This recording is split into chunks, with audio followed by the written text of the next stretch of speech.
Senator Lankford had just traveled to the Middle East last month and saw firsthand the terror ISIS and other extremist groups are causing. Yeah, it's a very intense environment, obviously. It's very complicated. We get bits and pieces in American media. When ISIS releases a video, we get very little information about any of the involvement, what's really happening in the Middle East, what Jordan is doing, what the Saudis are doing, what the engagement of that happens. So that's difficult to assess unless you're actually there. Many Americans are calling for war with ISIS, and Senator Lankford is recognizing the vast majority is wanting to take action. He recently took a poll at an Oklahoma town meeting where 95% in attendance thought America is not doing enough.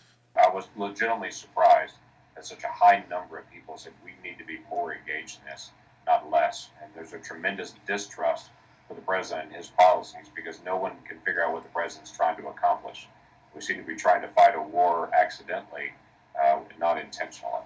ISIS has been growing more aggressive as they continue to gain territory in the Middle East.